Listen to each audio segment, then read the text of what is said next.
The plane Ma'am, doors you and your baby hissed need to leave the shut. plane, now. A young black woman stood trembling at the gate, her baby pressed against her chest, eyes wide with humiliation.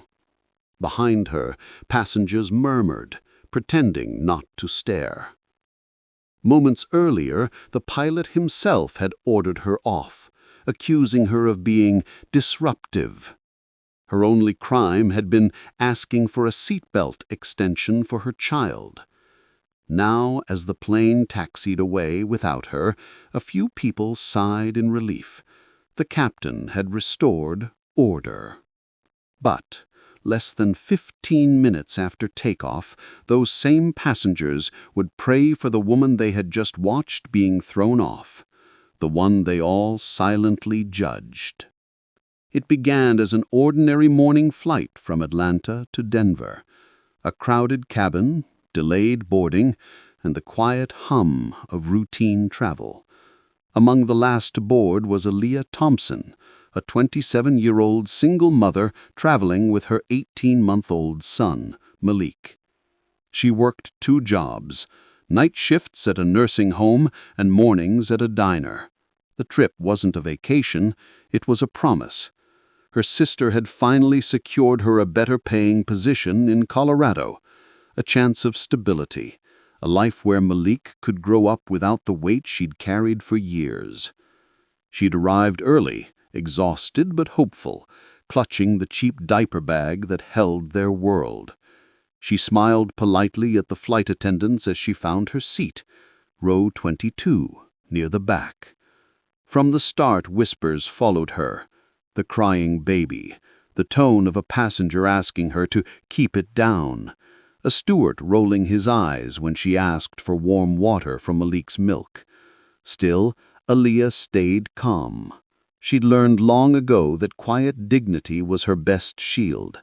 She adjusted Malik's blanket, hummed a soft tune, and whispered, "Almost there, baby." But then turbulence struck before takeoff, and Malik startled, kicking the tray table. The man beside her cursed under his breath. A flight attendant rushed over, irritation sharp as glass. When Aaliyah requested a seatbelt extension to secure her baby better, the attendant snapped, accusing her of holding up the flight. Moments later, the captain himself appeared. His tone was clipped, cold. Within minutes, Aaliyah was asked to leave the plane. No one spoke up, not one passenger.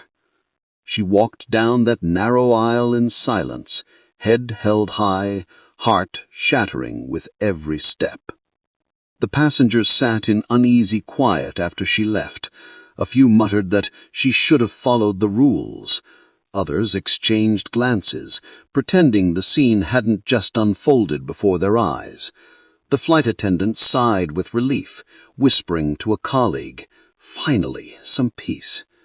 The captain announced, "We apologize for the delay, folks. We had to remove a disruptive passenger. We'll be on our way shortly." Outside, Aaliyah stood by the window, holding Malik close. Tears welled in her eyes, but she refused to let them fall.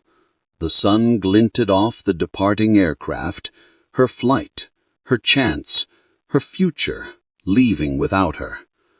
As the engines roared, a gateworker approached and quietly offered her a seat on the next flight. "It'll be in 3 hours," he said softly. She nodded, whispering thanks. She was too tired to be angry, too used to this. Meanwhile, on board, Flight 227 climbed steadily through a patchy sky. Clouds brushed against the windows like ghostly waves. The man in seat 22B, the one who'd cursed at Aaliyah, leaned back, satisfied. "Finally," he muttered, "some quiet." But quiet didn't last. 15 minutes after takeoff, the first shudder hit. A jolt, sudden, violent. Cups rattled. A baby cried somewhere up front. The captain's calm voice came over the intercom. "Ladies and gentlemen, please fasten your seatbelts. We're experiencing unexpected turbulence." The turbulence worsened. The plane dropped sharply. Oxygen masks dangled like pale ghosts. Panic filled the cabin. Passengers screamed prayers into the stale air. The same attendant who'd scolded Aaliyah was now gripping the armrest, knuckles white. The man in seat 22B clutched his seat, heart hammering. Through the chaos, one thought rippled through the passengers, a haunting echo of the woman's trembling face as she'd been forced out. Minutes passed like hours. The right engine coughed, sputtered, then steadied. The pilot struggled to keep control. A blaring alarm filled the cabin, and every passenger realized how fragile their safety really was. The plane managed to level out, but not before a lightning strike blackened the sky outside. Windows flashed white, then silence. In that silence, the guilt began to settle, thick, heavy, suffocating. One woman whispered, "That mother, if she were here, I would have helped her." Another murmured, "She didn't deserve that." The captain's voice cracked over the speaker. "We'll be making an emergency landing." When they touched down, shaky, terrified, tear-streaked, no one applauded. The faces that had once looked down on Aaliyah now stared blankly, as if confronting their own reflection, small, frightened, and ashamed. Hours later, Aaliyah sat in the airport lounge rocking Malik to sleep. Her eyes were red, but her voice was steady as she softly sang him a lullaby. Then she heard it, the emergency broadcast on the terminal TV. Flight 227 made an emergency landing after severe turbulence and near engine failure. No fatalities reported. Passengers staggered through the terminal, shaken and pale. Among them were faces she recognized. The man from seat 22B, the attendants, even the captain. Their uniforms were drenched in sweat and fear. When the captain's gaze met hers, time seemed to freeze. His confident posture faltered, his lips parted, but no words came. Aaliyah didn't look away. She didn't need to. The storm had already said everything for her.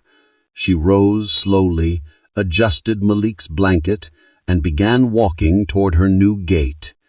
As she passed them, no one dared to meet her eyes. Some whispered apologies she never heard. Others simply stared, haunted by the knowledge that they had misjudged the only person who'd done nothing wrong. The captain removed his hat, lowering his head. The man from seat 22B covered his face with shaking hands. In that moment, every passenger realized something deeper than fear. The weight of their silence, the cruelty of their indifference. Aaliyah didn't speak, but her quiet grace was louder than any sermon. That night, news of Flight 227 spread across social media. The story of a disruptive passenger had turned into something else, a mirror reflecting the truth about judgment and bias. Several passengers later came forward online, admitting their shame. "We watched her being removed and said nothing. Maybe if we'd spoken up, things would have been different." But Aaliyah didn't see the posts. She was already on her new flight, Malik sleeping peacefully in her arms. The hum of the engine no longer frightened her. She'd already weathered a storm far greater. She arrived in Denver just before sunrise. The mountains glowed faint pink, like hope being reborn. Her sister met her at the gate with open arms. As Aaliyah stepped into the morning light, she whispered to Malik, "See, baby, we made it." Back in Atlanta, the captain of Flight 227 sat alone in his office, replaying the security footage. The image of the young woman's calm face before she was removed would never leave him. Regret has a way of staying in the quiet, in the moments after the storm passes, when truth feels too heavy to ignore. Sometimes the universe doesn't punish with fire or fury. It simply holds up a mirror, and in that reflection, those who judge others often find the person they fear most, themselves. Because in the end, the color of compassion will always outshine the shade of prejudice.